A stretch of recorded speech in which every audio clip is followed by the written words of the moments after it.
Саламатсыздар ма балалар? Қазақ тілі сабағы басталды. Біз осы күнге дейін 4-ші тоқсанның басында бастаған ғарышқа саяхат бөлімін бітірдік. Енді бүгіннен бастап болашаққа саяхат деген бөлімді бастаймыз. Алдағы суреттерге қарап алыңдар. Болашаққа саяхат бөлімі не туралы болады екен? Болашаққа саяхат бөлімінен біз не үйренеміз? Бірінші, үстеуді мағынасына қарай ажыратуды, сөйлемде етістікпен салыстырып қолдануды үйренеміз. Және шылау мен шылау тұлғалас қосымшалардың жазылуын үйренеміз. Сонымен қатар сөйлемдегі одағай, еліктеу сөздерді ажыратып қолдана білуді үйренеміз. Сонымен қатар осы бөлімде мынадай жаңа сөздер бар. Яғни жаңаша, ертең, алға, бұлар үстеулер. Және барма, барма, яғни ма қалай жазылады? Бұл шылау ма, әлде қосымша ма? Сосын еліктеуіш сөздер және бейнелеуіш сөздер. Міне осы бөлімде біз осындай жаңа тірек сөздермен танысамыз. Сонымен бүгінгі сабағымыздың тақырыбы болашақ қаласына саяхат деп аталады және үстеу тақырыбын бастаймыз. Енді бүгінгі сабақта тыңдаған мәтін бойынша өз пікірімді білдіремін және үстеулермен танысып, оларды мағынасына қарай ажыратамын. Міне осындай бүгінгі сабақтың алдында бізге міндет қойылып отыр. Үстеуге келетін болсақ, үстеу дегеніміз не екен? Үстеу іс әрекеттің мезгілін, мекенін, сын қимылын білдіретін сөз табын үстеу дейміз. Яғни үстеу әр уақытта іс әрекеттің мезгіл, мекен, сын қимылын білдіргеннен кейін үстеу міндетті түрде етістікпен байланысады. Осыны жақсылап тұрып, бірінші күннен бастап естеріңе сақтап алыңдар. Үстеу қашан, қайда, қайдан, қалай деген сұрақтарға жауап береді. Осыған байланысты үстеудің 3 түрі болады. Бірінші түрі мезгіл үстеу, екіншісі мекен үстеу, үшіншісі сын қимыл үстеу. Мезгіл үстеу қашан деген сұраққа жауап береді.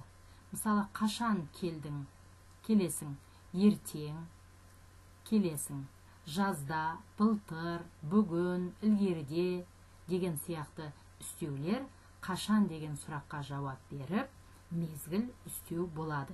Яғни осы үстеулер бұл іс-әрекеттің қай кезде болған, яғни қашан болғанын мезгілін көрсетіп тұр. Келесі үстеудің түрі мекен үстеу. Мекен үстеу қайда және қайдан деген сұраққа жауап береді. Мысалы, жоғары, артта, мұнда, ілгері, әуеден деген сөздер мекен үстеуге жатады да, қайда және қайдан деген сұрақтарға жауап береді.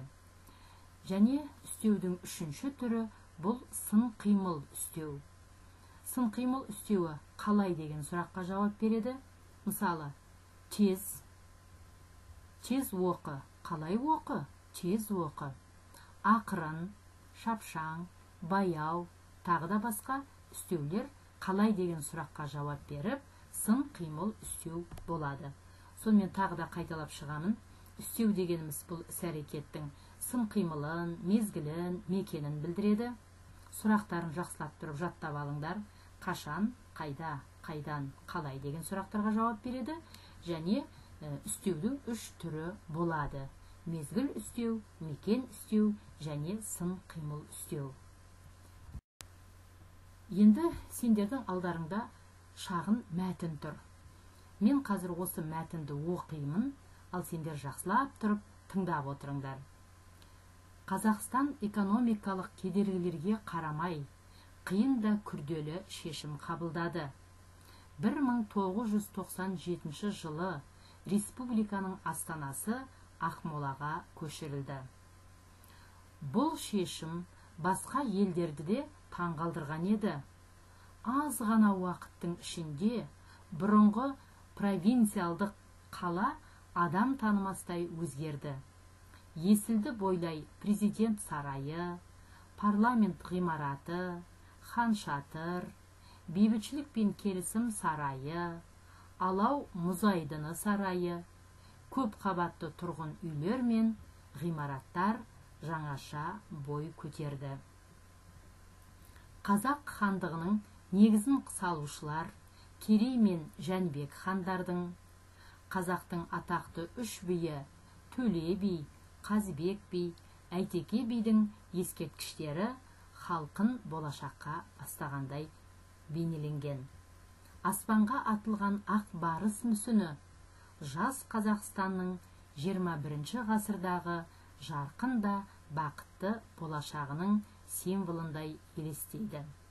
Астанамыз Нұр-Сұлтан қаласының болашағы әлі алда. Ол болашақтың қаласы. Менің отаным тәуелсіз Қазақстан деген бір үлкен кітап бар. Сол кітаптан алынған мәтін. Енді осы мәтінді бір көздеріңді жүгіртіп шығыңдар. 97 жылы, яғни бұрын Қазақстанның астанасы Алматы қаласы болатын. 97 жылы ол Ақмолаға көшірілді. Аз уақыттың ішінде қандай өзгерістер енгізілді, және неге осы астананы Нұр-Сұлтан қаласын бұл болашақтың қаласы деп аталады?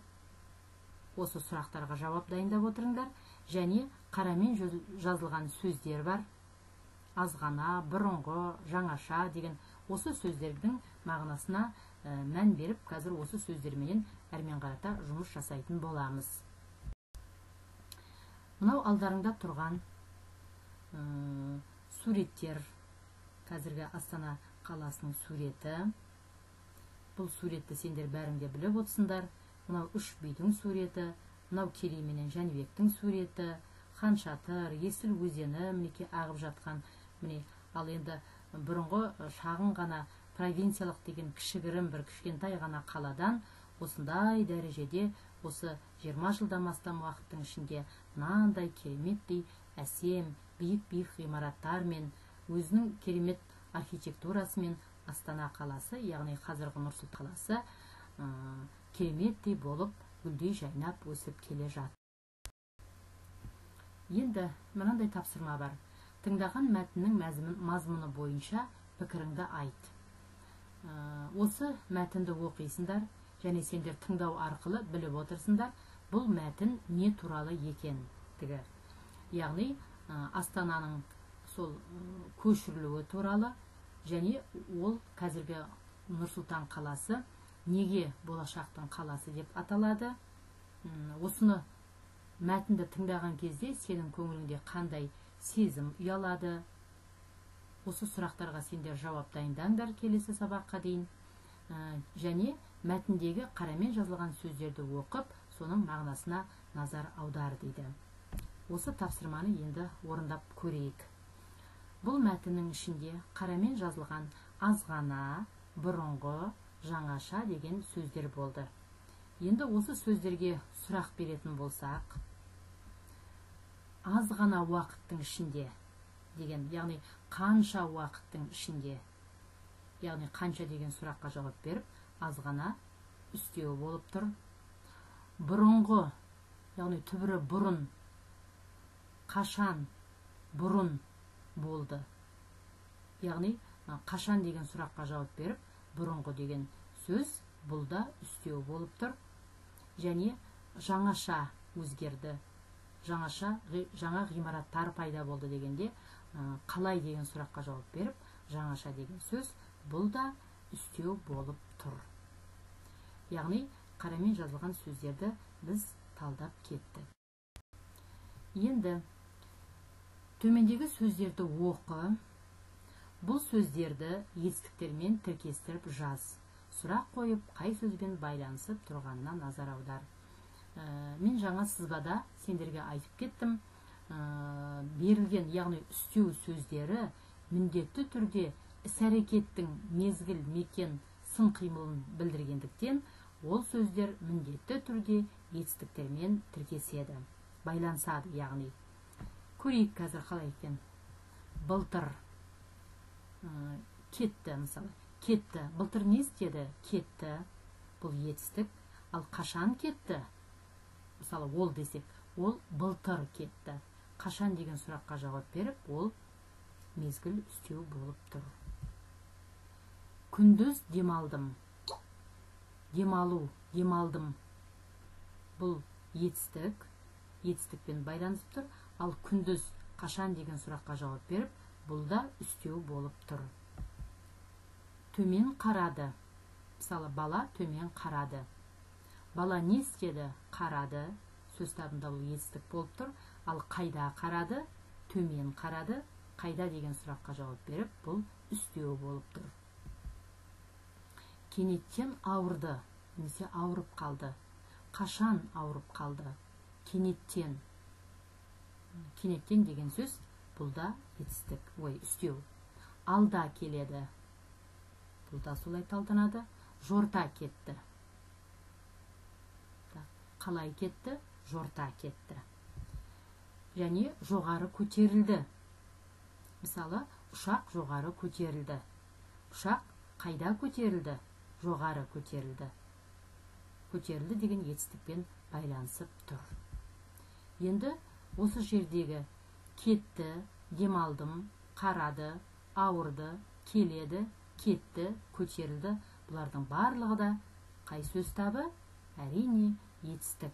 Бұлай болса, осы тапсырмадан біз қандай қорытынды шығара аламыз? Яғни, қашан, қайда, қайдан, қалай деген сұрақтарға жауап беретін үстеу барлығы да етістікпен байланыста тұрады. Осыны жақсылап тұрып, еске сақтап алыңдар. Себебі сөйлем мүшесіне талдаған уақытта, сөз табына талдаған уақытында бұл өте қажет болады. Сонымен, тағы да егерде қайталап шығатын болсақ, іс-әрекеттің мезгілін, мекенін, сын қимылын білдіретін сөз табы үстеу деп аталады. Үстеулер қашан, қайда, қайдан, қалай деген сұрақтарға жауап береді.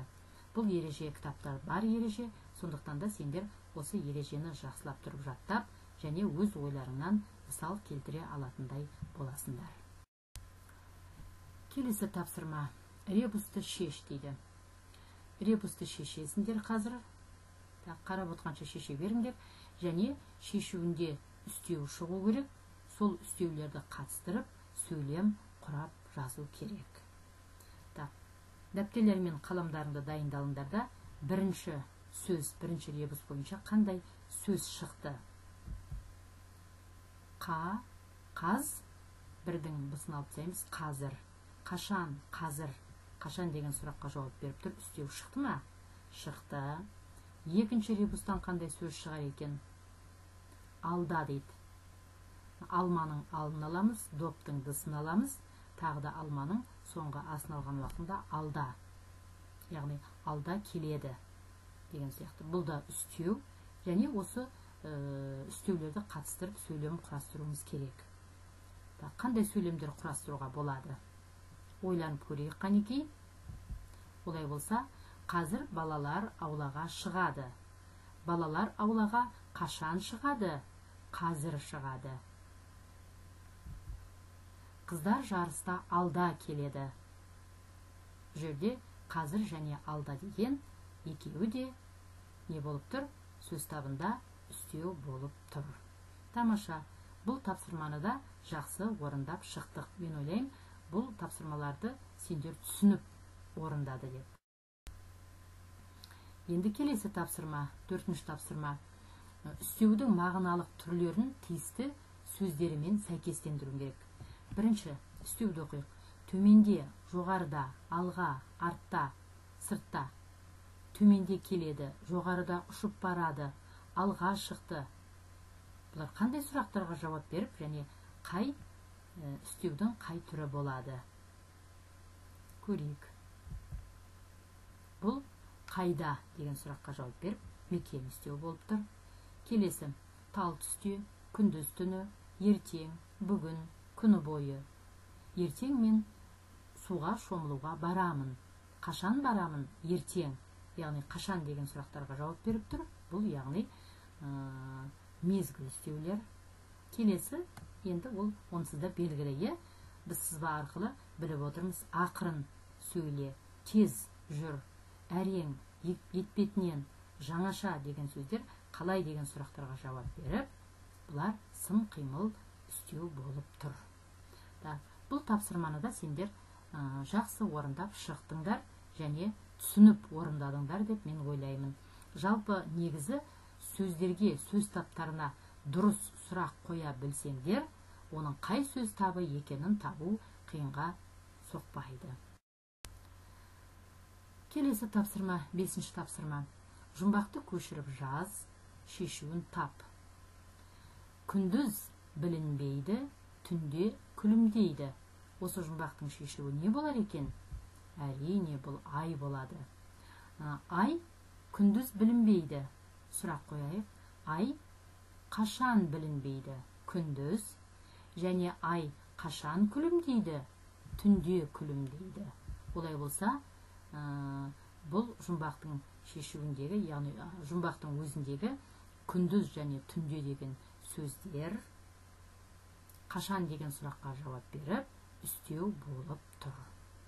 Бұлардың біз үстеу екенін дәлелдедік, яғни тапсырманы орындадық. Енді